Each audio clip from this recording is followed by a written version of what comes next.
kaamiradu waxay soo qabatay ayadoo supermarket ka gadanayso baangad agabka wax lagu nadiifiyo iyo baagadaha waaweyn haddana waxay soo aaday supermarket kale waxayna gadatay bacaha qashinka galoofyada gacmaha waxayna ku soo noqotay apartmentiga si ay qayb ugu soo qaado meydka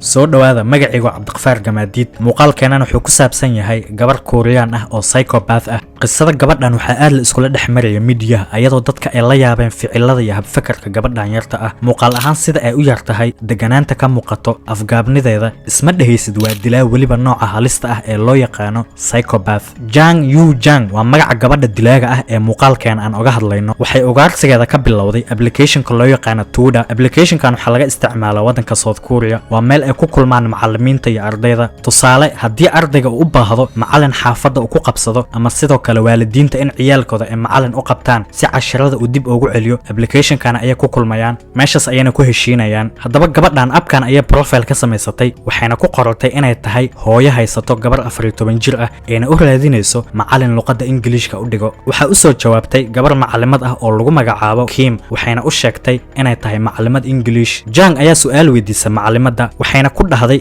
kaliga miyaad degan tahay ama kaliga miyaad meel ku nooshahay macallimadii waxay ku jawaabtay ha kaliga ayaa meel degan Jang oo ah gabadha dilaaga ayaa waxay ku tiri macallimadda waxaan kuu soo dirayaa gabadheeda si aad gurigaaga casharada ugu dhigto aadna uga wada hadashaan waqtiyada aad casharada gabadheeda siinayso macallimadiina way ka aqbashay muuqaalkan waxaa duubtay CCTV kamerada waa ayada u soo socoto guriga macallimadda waxay u soo labisatay sida inay tahay iskuulay timaha ay gadaal u xiratay uniformka iskuulka ayayna ku soo labisatay ayadoo iska dhigayso gabadhii ay ku heshiiyeen macallimadda haddaba meeshan ayay wax walba ka bilaabanayaan guriga ayay soo gashay saacaduna waxay ahayd 5 galabnimo waxayna guriga ka soo baxday saacadu markay ahayd 6 oo galabnimo waxay toos u soo aaday supermarket guriga u dhow waxayna ka soo gadatay baangad agabka wax lagu nadiifiyo iyo baagadaha aadka u waaweyn haddana waxay aaday supermarket kale oo meesha aanan ka fogeyn waxayna ka soo gadatay bacaha qashinka iyo galoofyada gacmaha la gashto waxay ku soo laabatay gurigii 30 daqiiqo kadibna waxay la soo baxday ayadoo bacda ku wado qayb ka mid ah jirka macallimadda waxayna ku turtay meel qashinka lagu rido oo guriga dhinaciisa ahayd haddana guriga ayay ku laabatay waxayna soo baxday ayadoo jiidayso baagad waxayna markaas ku labisan tahay dharka macallimadda ay dishay taxi ayay dalbatay waxayna aaday dhinaca webiga laakiin inta aysan gaariga gelin waxay ka codsatay taksiilihii inuu ku caawiyo baagadda si uu gaariga oo la saaro maadaama ay baagadda aad u cuslayd taksiilihii marka uu baagadda la geliyay wuxuu arkay gacmihiisa oo dhiig ku halaabay waxa uuna weydiiyay waa maxay dhiigan waxay ku jawaabtay ayadoo qoslayso guriga ayaan casuumaad ku lahayn oo hilib aan jarjaraynay ayuu dhiigaas iga soo raacay baagada ayuuna ku halaabay ee wax kale ma jiraan taksiilihina sidaas ay ku qancisay webiga dhinaciisa ayay gaariga uga degtay laakiin markaan way ka diiday inuu baagada la dejiyo oo kaligeed ayaa dejisay ayadoo la kufeeso ayaa dhinaca webiga la aaday nasiib wanaag taksiilaha meesha kama usan tegin oo meesha ayuu iska sii joogay taleefan ayuuna iska galay wax yar kadib ayay ku soo noqotay ayadoo wado baagadii oo eber ah taksiilahana waxay ka codsatay inuu geeyo gurigeeda laakiin markaas ayuu ka shakiyay wuxuuna wacay booliska isla markiina booliska ayaa meesha imaaday waxayna weydiiyeen su'aalo ku saabsan waa maxay baagadan dhiigga ka buuxo laakiin booliska waxay ugu jawaabtay inay ku jirto maalmaheeda ama periodka waqtiga gabdhaha uu ku dhaco dhiigga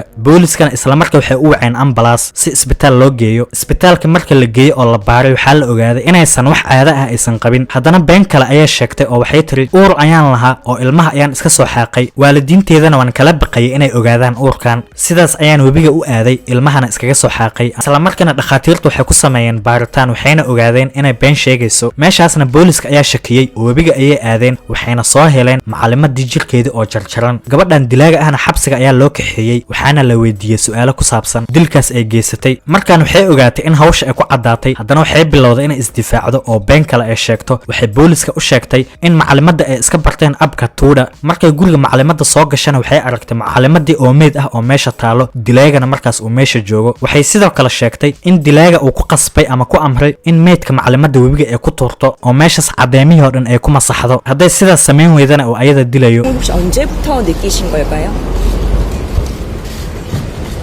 피해자는 유가족께 할 말 없습니까? 피해자와 유가족분들에게 저는 진심으로 죄송합니다. 살해 후에 여러 차례 집을 오가셨는데 혹시 이유가 있었을까요?